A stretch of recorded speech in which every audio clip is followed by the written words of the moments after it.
Hello and welcome to ideal classes Badra. मैं हूं देव जांगिड़।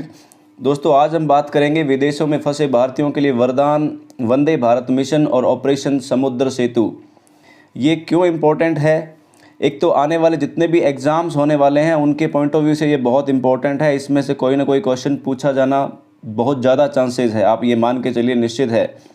दूसरा कि आपको वैसे ही अब डेली जो दीन दुनिया में हो रहा है उसके बारे में अपडेट होना चाहिए, पता होना चाहिए कि चल क्या रहा है। तो टॉपिक क्या है? Repatriation of Indians stranded abroad under Vande Bharat mission and operation Samudra सेतु। इसका जियोपॉलिटिकल रिलेशनशिप के अकॉर्डिंग क्या सिग्निफिकेंस है उस पर भी बात करेंगे। बट बिफोर आई बिगिन, आपसे एक रिक्वेस्ट है कि अगर आपने चैनल को अभी तक सब्सक्राइब नहीं किया है तो चैनल को सब्सक्राइब करें और पास में बने हुए बेल आइकन को दबा के ऑल नोटिफिकेशन सेलेक्ट करें ताकि जो भी नेक्स्ट वीडियो मैं डालूं उसका नोटिफिकेशन आपको बिना देरी के मिल जाए। तो चलिए दोस्तों, स्टार्ट करते हैं। सबसे पहले रिपेट्रिएशन ऑफ इंडियंस। रिपेट्रिएशन होता क्या है? अपने स्वदेश वापस लेके आना, टू ब्रिंग बैक होम, घर वापसी एक तरह से आप कहेंगे तो। ये मैंने सारा का सारा data PIB press information bureau जो है उसके अकॉर्डिंगली कलेक्ट किया है। जितने भी फिगर्स हैं, कितनी फ़्लाइट्स हैं, कब से कब है, कितने बंदे हैं, उनके अकॉर्डिंगली। तो अब मैंने इसलिए PIB लिखा है आगे। A total of 15,000 Indian nationals are being repatriated by 64 flights। Total 64 flights 7 मई से 13 मई तक ऑपरेट होनी है। And it's going to be largest evacuation operation ever since the 1990s airlift of 1.7 lakh people from Kuwait. जो 1990 में हमने 1.7 लाख लोगों को जो कुवैत से निकाला था, उसके बाद से दूसरा सबसे बड़ा इवैक्यूएशन ऑपरेशन होने जा रहा है। तो ये इसके पे मैं बाद में बात करूंगा कि कुवैत वाला क्या इशू था। उससे पहले आप अगर यहाँ देखेंगे तो मैंने लिखा है स्टैंडर्ड फेयर चार्जेज। ये मैं इसलिए लिखा है कि दोस्तों, एक सोशल मीडिया पे एक प्रोपेगेंडा चल रहा है हमारे पड़ोसी देशों की द्वारा फैलाया गया कि वहाँ से जो आएंगे फ़्लाइट से जितने बंदे आने, जो टोटल 64 फ़्लाइट्स हैं, उनसे 3 गुना किराया चार्ज किया जाएगा। ये टोटली फ़ेक है। इसको एयर इंडिया ने कंडेम कर दिया है और इसको फेक बता दिया है। तो इस तरह की खबर अगर आपके सामने भी आती है तो आप डेफिनेटली उसको लोगों को क्लैरिफाई कर दीजिए कि ये गलत है, इस पे बिल्कुल भरोसा ना करें, क्योंकि ये आपका अविश्वास पैदा करने के लिए इस तरह की हरकतें लोग करते रहते हैं। अब बात आती है कुवैत में क्या हुआ था। आपको पता होगा कि जो कुवैत में 1990 में एक इन्वेजन हुआ था इराक़ का, और उसकी वजह से इंस्टेबिलिटी थी पर्शियन गल्फ़ में, जिसकी वजह से हमारे लगभग 2.25 लाख लोग जो वहाँ पे स्ट्रैंडेड थे उनको वहाँ से यहाँ पे इंडिया के अंदर वापस लाया गया था। इस पे एक मूवी भी बनी हुई है, आपको पता हो तो इसका मुझे नाम कमेंट कर सकते हैं। दूसरा सवाल यहाँ पे आता है कि इतने 15,000 लोगों को वापस लाने की क्या ज़रूरत थी, जब अच्छे खासे वो विदेशों में बैठ के अपने पैसे कमा रहे हैं, काम कर रहे होंगे।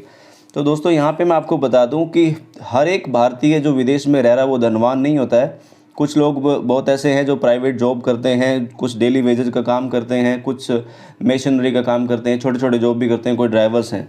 तो उनके लिए वहाँ पे रहने खाने पीने की बहुत सारी समस्याएं थी। इसीलिए मैं कह रहा हूँ कि ये जो मिशन है ये वरदान साबित होने जा रहा है उनके लिए। नेक्स्ट है कि what is the operation of Samudra Setu by Indian navy. Indian navy का जो ऑपरेशन समुद्र सेतु है ये क्या है? तो Indian navy launched operation Samudra Setu sea bridge 2 ships INS Jalashwa and INS Magar from eastern naval command. यहाँ पे आप ये भी इंपॉर्टेंट नोट कर लीजिएगा कि ये दोनों शिप्स जो है वो ईस्टर्न नेवल कमांड से बिलोंग करते हैं। Are interested with this responsibility. इन दोनों शिप्स को ये रिस्पॉन्सिबिलिटी दी गई है ऑपरेशन समुद्र सेतु। इसको और देखते हैं समुद्र सेतु ऑपरेशन है क्या। तो ये यहाँ पे आप देखें, ऑपरेशन समुद्र सेतु की के अंतर्गत जो इनका पोर्ट ऑफ कॉल रहेगा ये कोच्चि से, और जो मालदीव्स हैं उसके अंदर माले इनका जो कैपिटल सिटी है, वहाँ जाके और जितने हमारे इंडियंस, खास करके पर्टिकुलर मालदीव की बात करें तो लगभग 1500 के आसपास, 1000 से 1500 के बीच में कुछ लोग वहाँ पे फंसे हुए हैं। बाकी जब 15,000 कह रहा हूँ वो अलग और कंट्रीज़ हैं, जो कोई मिडिल ईस्ट में है, कोई ईस्टर्न कंट्रीज़ में, कोई यूरोप में, अलग अलग कंट्रीज़ में रुके हुए हैं। बट यहाँ जो ऑपरेशन समुद्र सेतु है that particularly as of now जो है वो मालदीव से बिलोंग करता है, और वहाँ से लगभग 1000 लोगों का अभी रिपेट्रिएशन होगा। इसमें 2 शिप्स हैं, INS जलाश्वा एंड INS मगर। इन दोनों शिप्स की आगे बात करेंगे, लेकिन ये आप यहाँ से देख लीजिए कि ये कोच्चि से चल के और मालदीव्स के माले में, और माले से वापस यहीं पे लाके कोच्चि इनको वापस अपने हार्बर पे उतारेंगे इनको। ठीक है, ये जैसा मैंने आपके सामने डाला है ऑपरेशन समुद्र सेतु, ये पूरा नेवी का ही कटआउट मैंने लिया है। तो यहाँ पे नेवी का लोगो देख सकते हैं, यहाँ फ्लैग भी है। राइट, नेक्स्ट देखते हैं वाई दीज शिप्स ओनली। ये जो समुद्र सेतु ऑपरेशन के लिए सिर्फ यही शिप्स को क्यों चूज किया गया। Jalashwa is a multiple helicopter carrier as well as amphibious, where as Magar is amphibious and tanker. These two have more space and to accommodate people and have better medical facilities। यहाँ पे मैं आपको समझा दूँ कि जलाश्वा जो कि पहले USS ट्रांटन था, जिसको हमने, ये ओनली शिप है जिसको हमने US से लिया है। बाकी हमने ज़्यादातर शिप्स है वो ब्रिटिश से लिए हैं, UK से और रशिया से, USSR पहले जो होता था उससे, और फ्रांस से, इटली से अलग अलग लिए हैं। लेकिन US का ये ओनली शिप है जो हमने लिया है, और ये पहले सर्विस दे भी चुका है US में। तो उस टाइम जब US में था तो USS ट्रेंटन इसका नाम था, और यहाँ आने के बाद में INS जलाश्वा है। ये कई सारे हेलीकॉप्टर्स, सीकिंग और बाकी जो छोटे हेलीकॉप्टर्स हैं उनको भी कैरी करता है। तो इसके अंदर जो फैसिलिटी है, सबसे पहले आप मेडिकल फैसिलिटी बहुत ज़्यादा है। यहाँ पे लगभग 12-13 बेड का तो एक हॉस्पिटल है डेडिकेटेडली।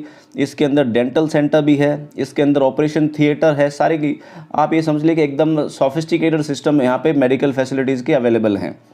दूसरा इसका सबसे बड़ा फ़ायदा ये है कि ये बहुत ज़्यादा स्पेस है इसके अंदर, हेलीकॉप्टर कैरियर है, और इसके साथ में जो एम्फीबियस फैसिलिटी वाले शिप्स होते हैं तो इसके अंदर काफ़ी स्पेस होता है। दूसरा, जहाँ पे INS मगर को देखें तो मगर एम्फीबियस है और टैंकर है।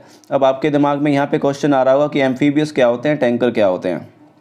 दोस्तों, टैंकर तो वो होते हैं जो जब खुले समुद्र में शिप्स चल रहे होते हैं तो उनको दोबारा रीफ्यूल करने की जब आवश्यकता पड़ती है तो उनको फ्यूल प्रोवाइड करने का काम करते हैं टैंकर्स। जो एम्फीबियस क्या होते हैं, जो आर्मी के टैंक्स होते हैं, उनको अगर हमें आइलैंड्स पे लेके जाना पड़े तो उनको, ये जो शिप्स हैं एम्फीबियस टाइप के शिप्स होते हैं, ये जाके एक बीच पे आगे से या पीछे से जहाँ से भी एक अपना प्लेटफॉर्म यहाँ पे ग्राउंड पे टच कर देते हैं, बीचिंग कर लेते हैं और टैंक्स को वहाँ उतार देते हैं, ताकि आर्मी का जो मूवमेंट हमें करना होता है, ट्रांसपोर्टेशन करना होता है, वो कर सकते हैं। तो ये तो बेसिकली मैंने इन शिप्स के बारे में बताया आपको। उसके बाद देखें कि are these two missions different, क्या ये दोनों अलग अलग मिशन हैं, operation Samudra Setu and Vande Bharat mission. तो मैं आपको बता दूं कि ऑपरेशन समुद्र सेतु है ये वंदे भारत मिशन के अंडर ही हो रहा है, बट ये जो इसका नेवल एंगल है उसके लिए अलग से ऑपरेशन समुद्र सेतु नाम दिया गया है। इन दोनों को आपको अच्छे से याद रखना है, एग्जाम पॉइंट ऑफ व्यू से वंदे भारत भी पूछा जा सकता है और समुद्र सेतु भी पूछा जा सकता है। उसमें 64 फ्लाइट्स हैं, यहाँ 2 शिप्स के नाम आपको याद रखने होंगे, कौन से और कहाँ से ऑपरेट करे थे। राइट, नेक्स्ट आता है यहाँ पे कि इसके कितने सारे फेज होंगे, how many phases are there. अभी जो फ़िलहाल INS जलाश्वा आपको पता है कि माले से वापस कल चल चुका था, आज हो सकता है पहुंच गया हो, और INS मगर दोनों, ये जो शिप्स अभी जो ऑपरेट कर रहे हैं, फर्स्ट वाला जो इनका फेज़ है ये अभी कंप्लीट हो रहा है। इसके बाद ऐसे फेजेस और भी आ सकते हैं, हो सकता है 2-3 फेज़ और भी हो नियर बाई जो कंट्रीज़ हैं जिनको हम सी रूट से वापस लेके आ सकें उनका। दूसरा इसका नेक्स्ट ऑप्शन है, जैसे मैंने सबसे पहले बताया कि जियोपॉलिटिकल सिग्निफिकेंस क्या है इसके। आपको पता है अभी लगभग सभी कंट्रीज़ में, मैक्सिमम कंट्रीज़ ऐसी हैं जिनके अंदर लॉकडाउन लगा हुआ है, इंटरनेशनल बॉर्डर सील है, कोई शिप्स, कोई एयरक्राफ्ट कुछ नहीं आ रहे हैं। बट इस कंडीशंस के अंदर भी अगर हमारे जो शिप्स हैं, एयरक्राफ्ट हैं, उनको अगर वहाँ पे परमिशन दी जाती है और इतने ज़्यादा लोगों का वहाँ से मूवमेंट को अगर परमिशन दी जाती है, तो ये डेफिनेटली एक deep political and social relationship को दिखाता है, ये शो करता है। इस चीज़ को बहुत ही अच्छे से हमारे जो एस जयशंकर साहब हैं विदेश मंत्री, उन्होंने बहुत अच्छे से कोऑर्डिनेट किया है, and we must be thankful to him. तो ये टोटल टॉपिक था आज का। मैंने कोशिश की है इसको एक नटशेल में डालने के लिए, काफ़ी कुछ आपको समझाने के लिए। आई होप बहुत कुछ समझने को मिला होगा। इसके अलावा आपके कोई क्वेश्चन हो तो मुझे कमेंट करके बताइए, और आप इस पूरे जो ये है जो प्लान, इसके बारे में आप क्या सोचते हैं, आपका क्या विचार है, ज़रूर कमेंट करके बताइए। आज के लिए इतना ही। वीडियो देखने के लिए बहुत बहुत धन्यवाद। आपका दिन शुभ हो। Thank you. जय हिंद, जय भारत।